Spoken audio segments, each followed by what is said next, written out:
My starting package was 1.8 LPA. 1.8 lakhs per annum. They asked me to try for government job. I feel that there should be an undo button in your life where you can. In our college, the placements were not that up to the mark. I realized it after not getting a good job that I should have chose CS branch. Hey everyone, welcome back to Learning Bridge. I hope you guys are doing good and staying safe. So I am back with another amazing and really motivating podcast for you all.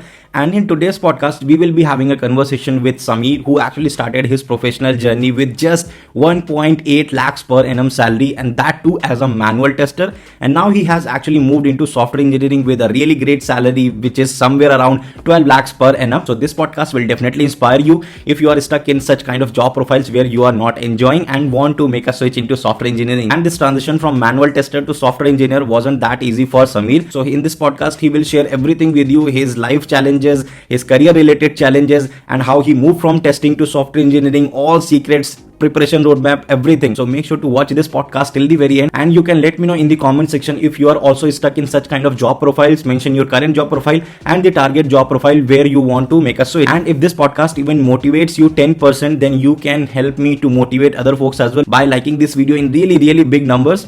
And if you are liking such kind of motivating content on my channel, then make sure to hit the subscribe button and press the notification icon. Alright, so thank you so much, Sameer, for joining me on my podcast. And guys, this one again, a very motivating and inspiring podcast for you all. Someone moving with such a lower package and from a testing background to actual software engineering. So we would love to know more about you, Sameer, and it would be great if you can introduce yourself to the audience. Yeah, sure. First of all, I'd like to thank you for inviting me here. I have completed my BTech in 2016 from Noida International University. Okay. And my stream was electronics and communication. And currently I'm working as a software engineer in Circle of Life Private Limited. And it is based out of Delhi. And before this, I was working as a QA tester in 𝗶𝗶𝗀𝗶𝗹 Media, Gurgaon. How was your college life, Sameer? Like, how did you land up in this non-CS branch? Because most of the time, after our 10+2, we are more excited for CS type of branch, right? And what kind of challenges were there when you ended up with the non-CS branch? And how about your campus placements? So if I talk about my college life from actually from enjoyment point of view, if I talk, it was very good. Actually, we enjoyed a lot. Yeah. But from studies point of view, we all were average. Even me, I was average student in studies. And also our attendances were not regular. Means we were just enjoying there. Okay. Not realizing that there will be consequences of this. But okay. So if I talk about why I chose a non-CS branch, that is electronics and communication. So actually at that time I was going with the flow. Means many of my friends were going after this electronics and communication branch. Everyone was suggesting this. Only one of my neighbor, I asked him that which branch should I go for. He told me electronics and communication because he also was doing that only. And he told me that you can go in electronics also after choosing this electronics branch, and you can go in IT also. So you can go for the scope of jobs, the opportunities is more in electronics and communication. So I chose this. And if I talk about placements, right, in our college the placements were not that up to the mark. Means the companies were not that good. Mostly there were BPOs and few IT companies not offering good profiles and good packages. So I did not go for them. But I got selected for a software testing program. Means the boot camp, that was also a boot camp. So from there I got trained for this software testing. And from there I got selected in 𝗶𝗶𝘀𝗀𝗀𝗀 Media, and I started working as a QA tester. Overall experience was good, but just because of those random advices from neighbors and relatives, you ended up with the non-CS branch. Yeah, but I realized it after not getting a good job that I should have chose CS branch at that time. So I feel that there should be an undo button in your life where you can stuff like that. Yeah. Everybody wish for that. Everybody, we like most of us like would have done some crazy mistakes, and everybody wants a undo button in life, but unfortunately it is not available. But that's fine. We learn from the mistakes as well, and that's how other people learn. And you can also share your experiences in the comment section if somehow you took random advices and after some time you felt no, that was a mistake. So share that one in the comments.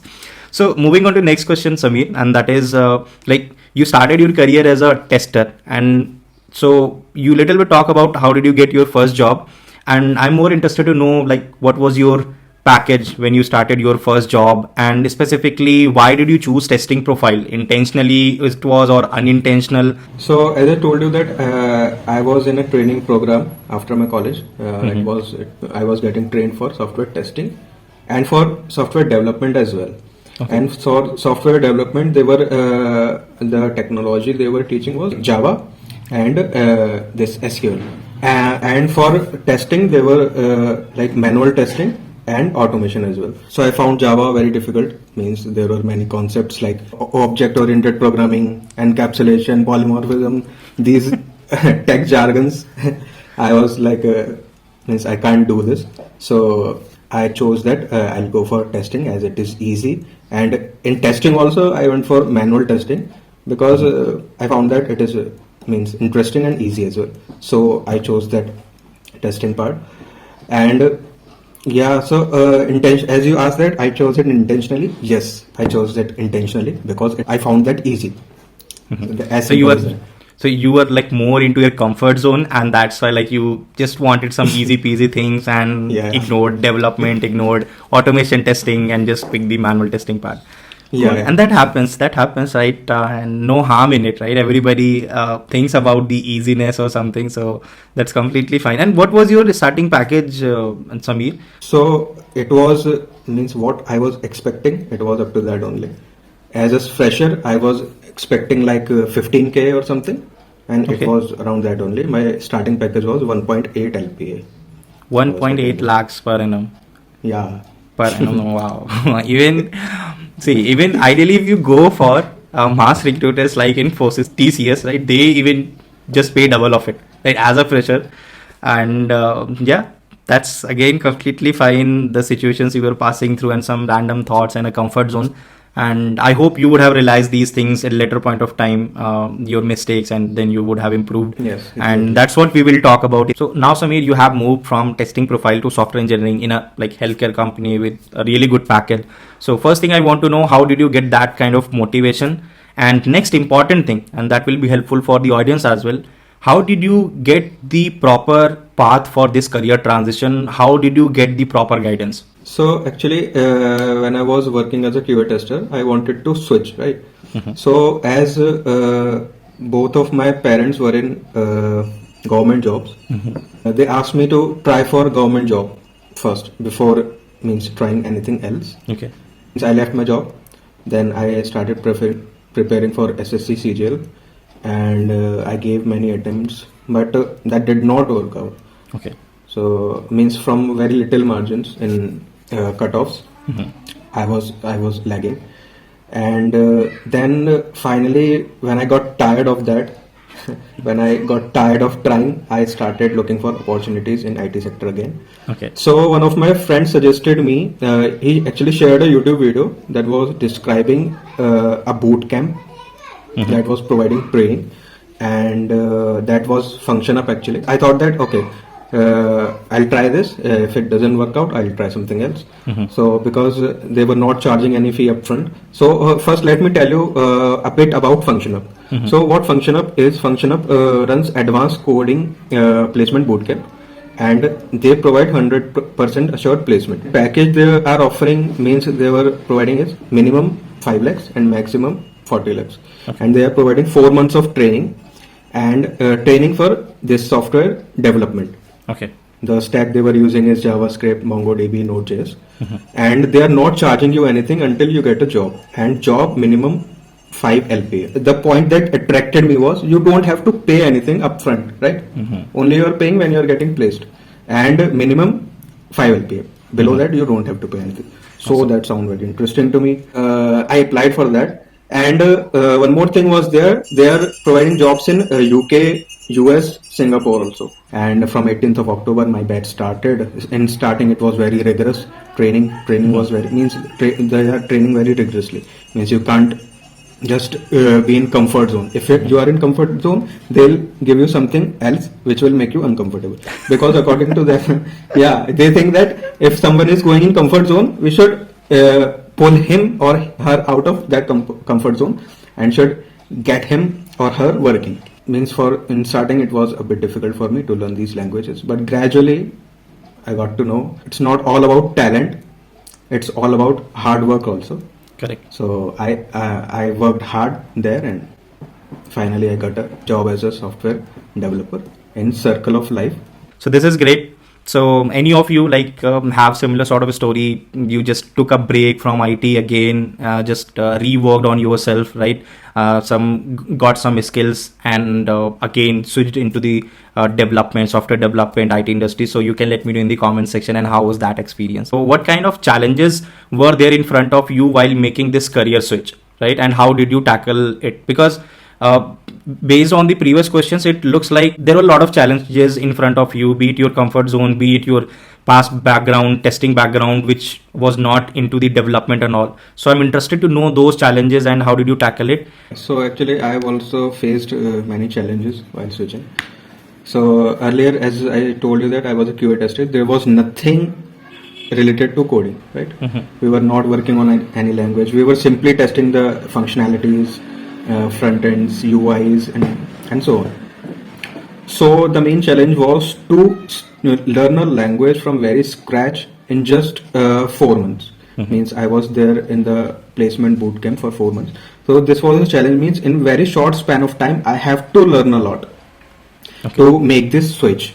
And as you know that software development requires a lot of coding skill. Means various stacks you have to work upon.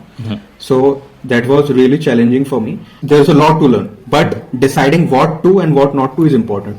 So in this placement bootcamp function up, I got to know that what should we learn and what should we skip. So that made it easy for me to get through it. Also, switching is not that difficult if you are dedicated towards anything. Yep. It doesn't mean that if you are working in one profile, you will have to work on that for your entire life. So my advice would be less theory, more practical. So any important technical skills would you like to highlight, right, which actually created a good impact, right? So that is also I'm looking for. Yeah, so technical knowledge, here we were working in this JavaScript. And database we were working on was MongoDB, and the framework we were using was Node.js. This is, you can say, a skill set required to get your foot into a software engineering profile. When you were looking for this kind of switch, right? So were those companies wherever you were interviewing, or let's say you were applying, so they were shortlisting your profile or not? Because why I asked this question, you had industrial experience in testing, not in development. So now if those companies were selecting your profile, they were shortlisting it, what was the secret behind it? Like anything different you did which created an impact? Because I have seen this thing, if you are coming from a different background and moving into development or something, companies will look for those skill sets, companies will look for those kind of projects. So I'm really curious to know, how did you even get shortlisted for the interviews? In my resume, I have mentioned the QA tester experience, but in only few lines. But my entire rest of the space in my entire resume is filled with software development skills. And what is the main point of attraction in that is the projects that I worked on. I have worked on many projects, including e-commerce websites. I have made the back end of that. And there's an application which shortens the long URLs, a URL shortening application. Okay. And there is a project related similar to that of Quora, you know? Yeah. Quora, question answer application. So one project is similar to that. So these were the main point of attractions that I have in my resume. So companies and recruiters look for more practical knowledge. So practical knowledge comes from these projects only. Yeah. So yes, my profile was getting shortlisted because of those projects only. Yeah. So I'd say that if you want to get highlighted, if you want your resume to get highlighted, focus more on practical things, as I said. So this is nice, Sameer. Now I want to ask one more important question. So you have interviewed with companies, right? And that too for software engineering profile. And in testing part, you were moving from testing profile. So the question is, how was the interview process for you, right? Based on your experience, the overall experience, the total number of rounds for you, and how much companies are focusing on DSA because you were from testing background. So how was that one? Like that will be helpful for the audience as well. If I talk about my interview experience, there were 3 rounds actually. Okay. The first round was about simple questions about JavaScript and all. Okay. JavaScript, MongoDB, and there was a coding round also. I was asked to write a program which gives you the square root of a number, and it was simple for me because I have worked on these types of questions in FunctionUp. So it was not that difficult for me. So in second round, I was thoroughly grilled on my projects that I have mentioned in my resume. Okay. So they thoroughly grilled me over that, and they picked all the projects from my resume. They asked each and everything. Also, they asked about I'm talking about the second round. They asked about my previous experience, the technologies that I worked on, and what were my roles, and so on. So this was the second round, and in final round, it was like just culture fit round, where the CEO of the company, Mr. 𝗶𝗶𝗶𝗶, was there, and he asked just a few general questions just to check that whether I'm fit for their company or not. It was my first interview, and I cracked it. So let's end up this session with one last question, Sameer, and that is more about your final words or final advice to the folks who are watching this video, because as like you, there would be like millions of people, at least the aspiring freshers or the folks who are stuck in this middle of the government job or private sector and dilemma, taking random advices from the neighbors or relatives. So how would you advise them that how should they actually handle these kind of situation, and how they can improve their thoughts so that they are taking best career decisions for themselves? So I'd say that if you want to prepare for government job, firstly I would start with this government job thing. If you want to prepare for government job, then you should start in very early stage.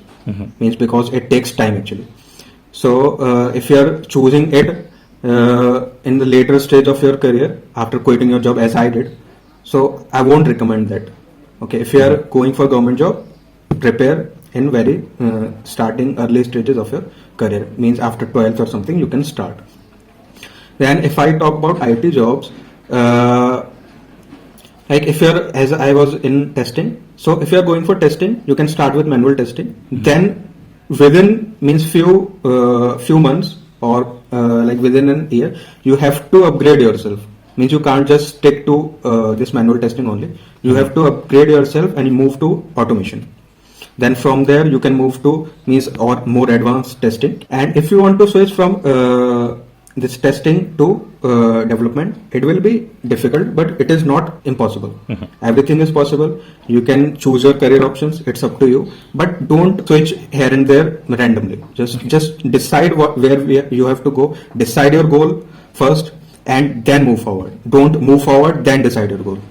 So you have to prepare yourself on the first hand before choosing any career option. As a human being, we always look forward for the practical examples, right? Practical things, practical examples. So if someone who has done it practically, as like you did, it will inspire other people as well, that if Sameer can do it, we can also do it, right? We shouldn't just restrict ourselves. And that was the main motto to bring Sameer on the channel and sharing his wonderful life journey in front of you guys.